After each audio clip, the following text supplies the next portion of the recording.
دعا مسلمان میں عقیدہ توحید پختہ کرتی ہے، اور دعا اس دولت کا نام ہے جو صرف مومن کے پاس ہے، کافر کے پاس نہیں۔ نبی پاک علیہ السلام نے فرمایا الدعاء صلاح المومن، دعا مومن کا ہتھیار ہے، کافر کے پاس یہ ہتھیار نہیں ہے۔ مومن جب اپنے مالک کے حضور دعا مانگتا ہے نا، دنیا میں آپ کسی سے زیادہ مانگے تو وہ ناراض ہو جاتا ہے، وہ کہتا ہے بھائی تو نے تو کام بنا لیا ہے، کل بھی دیا تھا، پرسوں بھی دیا تھا، روز روز تجھے کون دے؟ میرے نبی پاک علیہ السلام نے فرمایا جو اپنے رب سے زیادہ مانگتا ہے رب اس سے زیادہ راضی ہوتا ہے، زیادہ راضی ہوتا ہے۔ اب دعا مخصوص اوقات نہیں دعا کے، فرمایا اذا دعان، جب بھی دعا مانگو گے تمہارا رب تمہاری دعا کو، جب بھی دعا تو دعا کرتے رہنا چاہیے، ہر وقت دعا میں بندہ شامل رہے، اللہ کے ذکر میں شامل۔ یہ جو قرآن مجید نے کہا نا یا ایھا الذین آمنوا اذکروا اللہ ذکرا کثیرا، اے ایمان والو اپنے رب کا ذکر کثرت سے کرو، وسبحوہ بکرۃ واصیلا، اور صبح و شام اسی کی پاکی بیان کرو۔ تو اس سے مراد یہ نہیں ہے کہ تسبیح لے کے سارا دن مسجد میں بیٹھے رہو اور کام کوئی نہ کرو، بلکہ اس کا مطلب یہ ہے کہ روٹی شروع کرو تو اللہ کے نام سے، اختتام کرو تو اللہ کے نام، سو جاؤ تو رب کا نام لے کے، سویرے اٹھو تو اللہ کا نام لے کے، جب تمہیں کوئی چیز اچھی لگے تو ماشاءاللہ کہو، جب کوئی مصیبت آئے تو کہو انا للہ و انا الیہ راجعون۔ تو سارا دن اللہ کا ذکر جاری رہے گا۔ نبی پاک صلی اللہ علیہ وسلم نے مسلمان کو ایک دوسرے سے ملنے کا طریقہ بتایا۔ مصیبت آئے تو کیا کہنا ہے؟ صرف فوتگی پہ نہیں کہنا، اس کی وضاحت کر دو۔ کوئی بھی الذین اذا اصابتہم مصیبہ، جب بھی کوئی مصیبت آئے اللہ کے بندے کہتے ہیں ہم اللہ کی طرف سے آئے ہیں اور اللہ کی طرف ہی ہم نے لوٹ جانا۔ تو میرے عزیز ہر وقت اللہ کا ذکر جاری رہے گا، ہر وقت زبان پہ رب کریم کا۔ دیکھیں نا نبی پاک علیہ السلام نے ہمیں ملاقات کا طریقہ بتایا۔ ایک صحابی آئے تو انہوں نے آ کے کہا السلام علیکم، نبی پاک علیہ السلام نے فرمایا رب تعالیٰ نے اسے 10 نیکیاں عطا فرمائی ہیں۔ دوسرے آئے تو انہوں نے کہا السلام علیکم ورحمۃ اللہ، تو محبوب فرمانے لگے، امام بہقی نے اس کو لکھا ہے، محبوب فرمانے لگے رب کریم نے اسے 20 نیکیاں عطا فرمائی۔ ایک اور آئے، عرض کیا السلام علیکم ورحمۃ اللہ وبرکاتہ، محبوب فرمانے لگے اللہ نے اسے 30 نیکیاں عطا فرمائی۔ اچھا اس کا مطلب کیا ہے؟ السلام علیکم، تم پر سلامتی ہو، سادہ ترجمہ یہ ہے کہ تم سلامت رہو، تم سلامت رہو، ورحمۃ اللہ وبرکاتہ، تم پر اللہ کی رحمت بھی ہو اور اس کی برکتیں بھی ہو۔ وہ کیا کہتا ہے؟ وہ کہتا ہے وعلیکم السلام، تم پر بھی سلامتی ہو، ورحمۃ اللہ وبرکاتہ، اللہ کی رحمت ہو اور اس کی۔ یہ جو مسنون دعائیں ہیں نا جو حضور نے ہمیں دعائیں سکھائی ہر موقع پہ، ان کا کمال دیکھیے۔ اب ایک مسلمان نے آتے کہا السلام علیکم، اس کا مطلب کیا ہے؟ تم پر۔ اب وہ جھگڑا کرے گا اسے مارے گا، اس کا مال چھینے گا؟ اس نے تو آتے ہی کہا ہے تم پر سلامتی ہو۔ تو جو سلامتی کی دعا دینے والے ہیں وہ جیب تھوڑی کاٹیں گے، وہ غبن تھوڑی کریں گے، ڈاکہ تھوڑا ڈالیں گے۔ اسلام نے لفظ ہی وہ سکھایا ہے کہ فرمایا جب تم نے ملنا ہے تو تم نے دعائیں کرنی ہیں ایک دوسرے کے لیے۔ اب ہمارے ہاں نئے نئے لفظ آ گئے، ٹیلی فون اٹھایا تو کہا ہیلو، اس کا کیا ترجمہ ہے؟ کون ہے، اس کا کیا ترجمہ ہے؟ جی جناب، اس کا کیا مطلب؟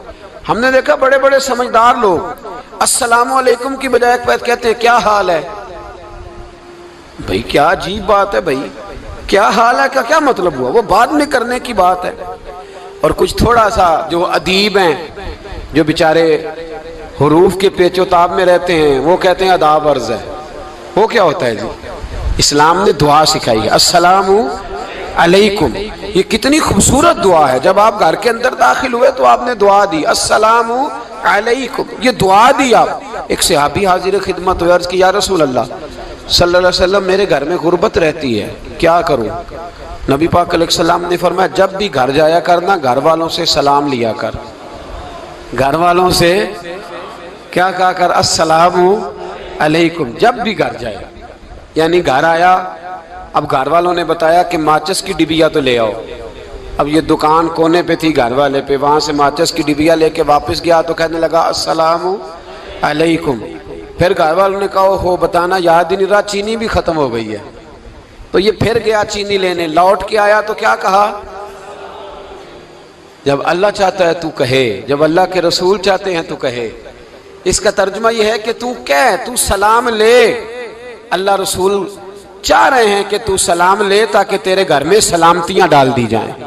تو فرمایا سلام لینی ہے تو نے، اور ساتھ تو نے اس طرح کرنا ہے کہ 3 دفعہ سورۃ اخلاص کو پڑھنا ہے. امام قرطبی نے اس کو لکھا ہے. اس نے کہا حضور غربت بڑی ہے.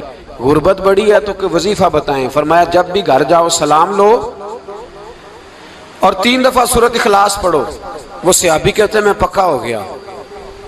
اب وہ کچھ دنوں کے بعد، کچھ عرصے کے بعد، کچھ مہینوں کے بعد واپس آئے تو صحابہ کرام علیہم رضوان فرماتے ہیں ہماری خواہش تھی کہ یہ کچھ بیان کرے، اب بتائے جو وظیفہ لے کے گیا تھا اس کا رزلٹ کیا نکلا. کہتے اس نے بڑی حیرت انگیز بات کی، حیرت انگیز عجیب انداز میں. کچھ لوگوں کا دل ہوتا ہے نا کہ مجھے ملے میرے پڑوسی کو نہ ملے، اور کچھ کا دل ہوتا ہے یار مجھے بھی ملا ہے اور الحمدللہ میرے پڑوسی کو ملا ہے. تو صحابی جب حاضر ہوئے تو صحابہ کہتے ہیں ہمیں تجسس تھا کہ یہ کچھ بتائیں. تو حضور نے فرمایا کیا حال ہے تیرا؟ کہا یا رسول اللہ کمال ہی ہو گئی ہے حضور، میں جب بھی گھر جاتا ہوں سلام لیتا ہوں اور 3 دفعہ سورۃ اخلاص پڑھتا ہوں. میں تو امیر ہو ہی گیا ہوں، میرے تو ہمسائے بھی امیر ہو گئے. کتنا پیارا ہے یہ جملہ، کتنا حسن ہے. اتنا اچھا لفظ کسی اور کے پاس ہے ہی نہیں جو الفاظ ہمیں ہمارے رسول نے عطا فرمایا. اس کو اپنائیے، اس کو اپنائیے. یہ الگ بات ہے کہ لوگ مطلب کے لیے سلوٹ کر لیتے ہیں بڑا سارا، لیکن مطلب کے لیے نہیں. جس کو جانے اس سے بھی سلام لیں، جس مسلمان کو نہیں جانتے اس سے بھی. تو نبی پاک نے ہمیں مسنون دعائیں سکھائیں. رات کو جب سونے لگیں اللہ کے رسول صلی اللہ علیہ وسلم نے ہمیں دعا سکھائی. حضور نے فرمایا جب سونے لگو تو مسلم شریف میں فرمایا تم نے یہ دعا پڑھنی، اللہم باسمک اموت و احیا. تم نے کہنا اے اللہ میں تیرے نام پر مرتا ہوں اور تیرے نام پر جیتا ہوں. نبی پاک صلی اللہ علیہ وسلم نے ایک حدیث میں فرمایا کہ یہ جو نیند ہے نا یہ موت کی چھوٹی بہن ہے، یہ موت کا ایک حصہ ہے. جس طرح انسان سو جائے تو کوئی خبر نہیں ہوتی کیا ہو رہا ہے، بالکل وہ اٹھا ہے تو اس نے کہا ہو یہ کیا ہوا. سو جاتا ہے نا آدمی، اسے خبر نہیں ہوتی. اوہو میں نے تو 11 بجے اٹھنا تھا، یہ تو 3 بج گئے. اب اسے خبر نہ رہی. سوتے ہوئے لوگ چوری کر لیتے ہیں. بلکہ اس طرح بھی ہوتا ہے کہ آدمی نے گکھڑ اترنا تھا، وہ پنڈی سے آ رہا تھا لیکن وہ سویا ہوا تھا. آنکھ تب کھلی جب کاموں کی آ گیا تھا. اب اس کا اس پر زور، تو فرمایا کیا پتا اب تو کھل گئی کاموں کی، جا کے لاہور جا کے کسی جگہ پہنچ کے. تو یہ بھی ممکن ہے کہ کھلے ہی نہ، نیند ہی موت کا سبب بن جائے. تو تو کہہ کے سو کہ یا اللہ تیرے نام پہ سو رہا ہوں. اللہ کس نام پہ سو رہا ہوں؟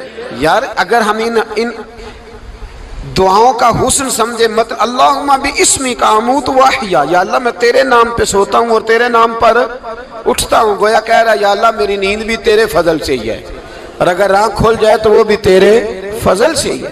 کتنا اعلیٰ نبی پاک علیہ السلام نے انداز سکھایا. اور پھر بخاری شریف میں حدیث موجود ہے، فرمایا جب اٹھو تو کہو الحمدللہ الذی احیانا احیانا بعد ما اماتنا والیہ النشور. فرمایا جب تم سو کے اٹھو تو پھر کہو اے اللہ ساری تعریفیں تیرے لیے، تمام تعریفیں جس نے ہمیں موت کے بعد حیات دی. موت کے بعد فرمایا احیانا بعد ما اماتنا، ہمیں مرنے کے بعد گویا اللہ کا شکر ادا کر کے آنکھ کھل گئی. دیکھیں کس طرح اسلام مسلمان کو اللہ کے ساتھ جوڑتا ہے. فرمایا شکر کر، آنکھ کھل گئی. کہ یا اللہ تیرا شکر ہے تو نے موت کے بعد ہمیں دوبارہ حیات عطا فرمائی، یہ شکر ادا کرو. گویا تم یہ نہ کہنا کہ میں اٹھ گیا ہوں تو میرا کمال ہے، یہ نہ سمجھنا میں اٹھ گیا ہوں تو میں بڑا پابند ہوں، جب میں ارادہ کر لوں کہ میں نے 11 بجے اٹھنا ہے تو پھر میں اٹھ جاتا ہوں. یہ نہ کہنا کہ یہ الارم بڑا اچھا ہے، یہ مجھے اٹھا لیتا ہے. ذہن کے اندر خیال کر کہ نیند تو موت کی طرح تھی، یہ جو میں اٹھ گیا ہوں تو اپنے رب کے فضل سے اٹھا ہوں. جو میں اٹھ گیا ہوں، جو ابھی وٹھے ہیں وہ تو بول دینا کم از کم کہ میں اپنے رب کے فضل سے اٹھ گیا. تو دعا سکھائی. پھر دیکھیے نبی پاک صلی اللہ علیہ وسلم نے فرمایا جب تم بیت الخلاء میں جاتے ہو نا، واش روم میں جاتے ہو، تو گندی چیزیں ہوتی ہیں وہاں، شیطان ہوتے ہیں، جنات ہوتے ہیں، یہ گندگی پہ ہوتے ہیں۔ جب تم واش روم جاؤ، بیت الخلاء جائے، تب بھی دعا مانگو۔ کیا دعا مانگو؟ وہ دعا بھی نبی پاک صلی اللہ علیہ وسلم نے ہمیں تعلیم فرمائی اور بخاری میں ہے، کہا پڑھا کرو، اللہم انی اعوذ بک من الخبث والخبائث۔ کہو اے اللہ، ناپاک چیزوں سے میں تیری پناہ مانگتا ہوں، وہ نر ہوں یا مادہ ہوں۔ اللہ میں تیری پناہ مانگتا ہوں۔ واش روم کے اندر بہت ساری بری چیزیں ہوتی ہیں، جوان میری بات پر توجہ فرمائیں، وہاں بہت ساری گندی چیزیں ہوتی ہیں۔ انسان کئی دفعہ واش روم میں جاتا ہے، اسے وسوسے زیادہ آتے ہیں، یہ نوٹ کریں میری بات کو۔ اصل میں نا ہم بات ڈھونڈ رہے ہیں علاج اپنی بیماریوں کا، حالانکہ علاج تو سارا مدینے والے رسول کے پاس موجود ہے، محبوب کے پاس ساری دوائیاں ہیں۔ تو نبی پاک علیہ السلام دیکھیں نا، انسان واش روم میں جاتا ہے، اسے وسوسے آتے ہیں، برے خیالات آتے ہیں، وہ گناہ کی طرف کئی دفعہ مائل ہوتا ہے، تو کہا تو دعا پڑھ کے جا، اللہم انی اعوذ بکا، یا اللہ میں تیری پناہ مانگتا ہوں، من الخبث والخبائث، ہر خبیث اور بری چیز سے میں تیری پناہ مانگتا ہوں، وہ نر ہو یا یار۔ کتنا عظیم دین ہے، کتنا عظیم میرے مصطفیٰ کریم کا وہ والا دین ہے۔ اصل میں اللہ کرے بی اے پاس بچے کو بیت الخلاء کی دعا بھی یاد ہو جائے، ایسے یاد ہو جائے، اور اس کے ماں باپ سمجھ لیں کہ جوان ہو گیا ہے، تو اب ہو سکتا ہے اس کی طرف شیطان حملہ زیادہ کرے، اسے خراب کرنے کی کوشش کرے، تو لہٰذا اسے دعا سکھائی جائے تاکہ اس کو پہلے سے پتا ہو کہ میں نے اس بے ایمان سے بچنا کس طرح سے۔ اب آپ دیکھیے نبی پاک علیہ السلام نے ہمیں دعا سکھائی، مصنف ابن ابی شیبہ میں۔ کون سی دعا؟ واش روم سے نکلنے کی۔ اللہ اکبر، بڑی زبردست دعا ہے، بڑی زبردست۔ آپ یقین کریں اس ایک ایک دعا پر ایک ایک پورا بیان ہو سکتا ہے، ایک ایک۔ یہ اس لیے نہیں میں کہہ رہا کہ میں کوئی عالم فاضل آدمی ہوں، آپ کہیں گے کہ بتا رہے ہیں میں بڑا پڑھا لکھا ہوں، صرف یہ عرض کر رہا ہوں کہ اس کے فوائد پر، ثمرات پر جو اللہ تبارک و تعالی امت کو دیتا ہے، ان دعاؤں کی جو فضیلت حدیثوں میں آئی ہے، اور پھر جو اس کے فوائد ہے، اگر اس پر بات کروں تو ایک دعا تقاضا کرتی ہے کہ اس پر پورا ایک لیکچر ہونا چاہیے۔ دیکھیے آپ واش روم سے نکلے، دعا کیا ہے؟ دعا کے لفظ کیا؟ الحمدللہ الذی، ایک حدیث میں لفظ ہے غفرانک، غفرانک، اے اللہ میں تجھ سے بخشش چاہتا ہوں۔ اور جو مشہور اور معروف ہے مصنف ابن ابی شیبہ کی روایت، فرمایا الحمدللہ الذی اذھب عنی العذاب وعافانی، فرمایا اے اللہ تیرا شکر ہے۔ واش روم سے نکلا ہے تو کہہ رہا ہے یا اللہ تیرا شکر ہے، تو نے مجھ سے اذیت دور کی، وعافانی، اور تو نے مجھے عافیت عطا کر دی، اذیت دور کر دی اور عافیت۔ بولیے، واش روم سے نکلا ہے تو کیا کہتا ہے؟ یا اللہ تیرا شکر ہے، تو نے مجھ سے اذیت دور کر دی اور مجھے عافیت۔ ڈاکٹر حکیم ہومیوپیتھک ایک چیز پر متفق کم ہوتے ہیں، پتہ ہے نا آپ کو، لیکن اس بات پر سب کا اتفاق ہے کہ اگر کسی کو قبض ہو جائے نا تو شاید 70 یا 72 بیماریاں لگ جاتی ہیں اس کو۔ اور جب آدمی کو قبض ہوتی ہے نا، پیٹ کے اندر فضلہ جم جاتا ہے، خارج نہیں ہوتا، اس کو اعصاب کی بیماری ہوتی ہے، اس کے ذہن پر اثر ہوتا ہے اس چیز کا۔ آپ یہ مت سمجھیں کہ کھانا کھانا ہی ایک کمال ہے، اللہ نے یہ بھی نعمت بنائی ہے کہ کھانا جب خارج ہوتا ہے تو وہ بھی اللہ کا بہت بڑا احسان ہے۔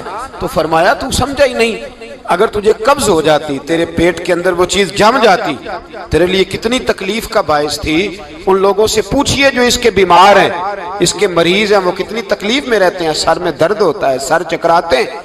ایک بہت بڑا روڈ ایکسیڈنٹ ہوا تو ڈرائیور سے لوگوں نے پوچھا کہ مسئلہ کیا ہے، تو کہنے لگا میں قبض کا مریض ہوں، تو میں کھانا کھا لیتا ہوں تو میرے ذہن پر وہ اس قدر زیادہ گیس کا غلبہ ہوتا ہے کہ میں سخت تکلیف میں ہوں۔ نبی پاک علیہ السلام نے ہمیں سمجھایا اور بتایا کہ سمجھ لو یارو، کھانا کھانے کی نعمت تو اللہ نے تمہیں عطا فرمائی ہے، لیکن کھانا کھانے کے بعد اس کا اخراج بھی اللہ کی بہت بڑی نعمت ہے، تو اللہ کا شکر ادا کرو۔ پھر جب آپ گھر سے نکلیں گے تو بھی اس کی دعا ارشاد فرمائی، بسم اللہ توکلت علی اللہ، اللہ کے نام سے گھر سے نکلتا ہوں اور میں نے بھروسہ بھی اللہ کے نام پہ کیا۔ جب گھر سے نکلیں تو کس کے نام پہ بھروسہ کریں؟ بولیے۔ حضرت رابعہ بصریہ رحمت اللہ علیہا، آپ تشریف لے گئیں حج کرنے، جس دن واپس آئیں اپنا اونٹ کہہ گئی جاتی دفعہ، کہنے لگی اللہ میں تیرے حوالے کر کے جا رہی ہوں، اور بسم اللہ توکلت علی اللہ، بھروسہ بھی تیری ذات پہ ہے۔ جس دن واپس آئی نا اسی دن کسی نے بتایا کہ اماں آج ہی تیرا اونٹ مر گیا ہے، تو اونٹ کے سرانے کھڑی ہو کے کہنے لگی مولا میں تو تیرے نام پہ تیرے پہ بھروسہ کر کے گئی تھی، تیرے حوالے، میں تو تیرے گھر گئی تھی۔ تو لوگ کہتے ہیں اماں کے منہ سے لفظ نکلے تو اونٹ زندہ ہو کے کھڑا ہو گیا، کھڑا ہو گیا اونٹ۔ تو اماں کہنے لگی نہیں تمہیں ہی غلطی لگی ہے، مرا ہی نہیں تھا، پہلے سے ہی موجود تھا، وہ اپنی کرامت بھی نہیں ظاہر ہونے دی۔ تو بھائی گھر سے نکلیں تو کس لفظ پر کہ یا اللہ میں تیرے بھروسے پہ نکل رہا ہوں میں، اس کے دو فائدے ہوں گے، ایک تو آپ اللہ کی امان میں جا رہے ہیں، اللہ کی امان میں آ رہے ہیں، اور دوسرا جس گھر کو آپ چھوڑ کے جا رہے ہیں اسے بھی اللہ کی امان میں دے کے جائیں۔ تو کتنا لذت والی دعا ہے جو نبی کریم علیہ السلام نے ہمیں سکھائی۔ اب ذرا حدیث سنیں خوش ہو کے، دیکھیں حضور نے دعا سکھائی، فرمایا جب دیکھ لو نا کسی کو ہنستا ہوا، کیا کرتا ہوا؟ ماشاءاللہ آپ تو ہنسنے لگے۔ جب کسی کو ہنستا ہوا دیکھو تو کہا کرو اضحک اللہ سنک، یہ دعا یہ بخاری ہے، فرمایا دعا مانگا کرو جب کسی مومن کو ہنستے ہوئے دیکھو تو دعا مانگو اضحک اللہ سنک، اللہ تجھے ہنستا ہی رکھے، اللہ تجھے، بولیے، جل نہ جایا کرو کہ میں پریشان ہوں تو یہ ہنس کیوں رہا ہے، جھلا نہ کرو، بلکہ کیا کہا کرو اللہ تجھے ہنستا رکھے، اللہ تجھے۔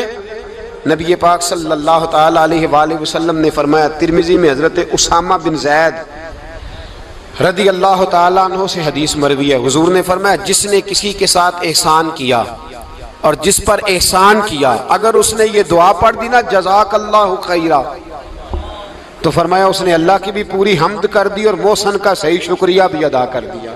کیا کہنا ہے؟ جزاک اللہ، اللہ تجھے بہترین جزا عطا کرے۔